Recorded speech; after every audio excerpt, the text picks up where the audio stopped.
Dans cette région du Tchad, nous découvrons une étrange agitation dont nous ne comprenons pas la cause. Les trompes résonnent sourdement. Pourquoi ces trémoussements, ces révérences, ces bras levés, cette agitation et parfois ces visages mutilés? Pourquoi encore cette anxiété contenue chez certains dont on a l'impression qu'ils sortent d'un cauchemar?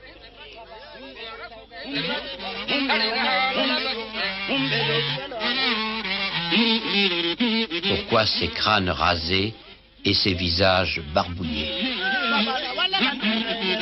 C'est que dès la fin de la saison des pluies, les fantômes des anciens reviennent prendre possession du village, s'installent à l'intérieur du corps de certains vivants, font entendre leur voix par l'intermédiaire des trompes, leur voix et leurs lois. Le village est envoûté. Pour se concilier les puissances de l'au-delà, il faut des offrandes et des cérémonies rituelles. On a sacrifié un poulet, plus tard une chèvre, plus tard encore un taureau.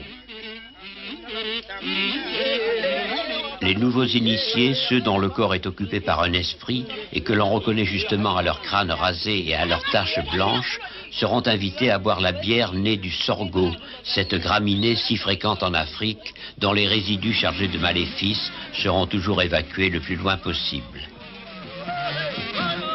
Pour apaiser la colère des puissances de l'au-delà, hommes et femmes entrent alors, faut-il dire, en danse ou en transe. Un danseur s'identifie à la panthère qui l'a tué. Parallèlement à cette agitation, un recueillement qui se traduit dans le comportement du clan, qui, sous la conduite de son chef, préside à la cérémonie. À l'heure des repas, ce sont les morts qui seront les premiers servis, puis ceux dont ils ont choisi le corps pour revenir, les possédés, auxquels le chef proposera un peu d'eau fraîche. Ils emporteront avec eux des billots de bois qui leur serviront de siège rituel. Les voisins arrivent maintenant de plus en plus nombreux.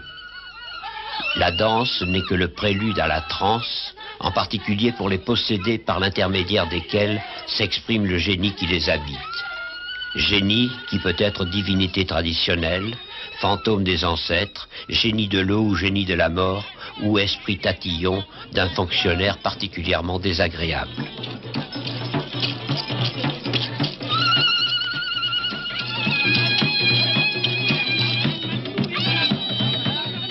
Alternent toujours l'agitation et le recueillement.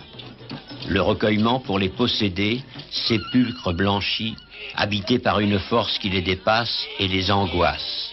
Chacun sait qu'il va falloir comparaître devant la puissance suprême qui apparaîtra prochainement dans le ciel.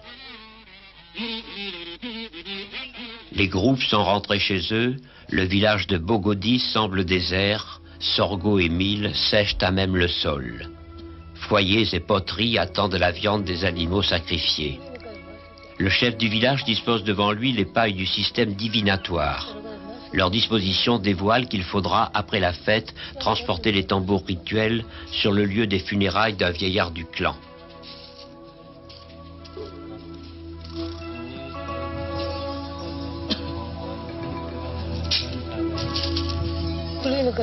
Du bout de son bâton, comme un général sur une carte d'état-major, le divin annonce ses oracles.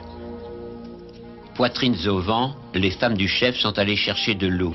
Malgré les apparences, il ne s'agit pas d'une période de sécheresse, mais de prospérité. La pluie est tombée comme en témoigne le ventre de ce petit garçon ou celui de cet homme qui doit tout au tambour qu'il transporte à grand-peine. Le sorgho et le mil ont poussé, les greniers sont pleins, la bière peut couler. Nous sommes en octobre à la fin de la saison agricole et l'on attend un signe du ciel. Pour se concilier le ciel, il faut que la paix coïncide avec la prospérité. Alors, devant le chef, issus du village ou venus d'ailleurs, défilent tous ceux qui ont des problèmes à régler. Lorsque le signe apparaîtra, tous les litiges devront être résolus, sinon la vengeance du ciel sera terrible. On annonce le repas que partage le chef de Bogodi avec sa famille et avec le vieillard le plus âgé du village. Il s'agit d'une sorte de ratatouille, le mot rata devrait suffire, que touille le cuisinier de service et dont le chef, distributeur suprême, fera d'abord hommage aux esprits des ancêtres qui ont la chance de n'avoir pas de problème.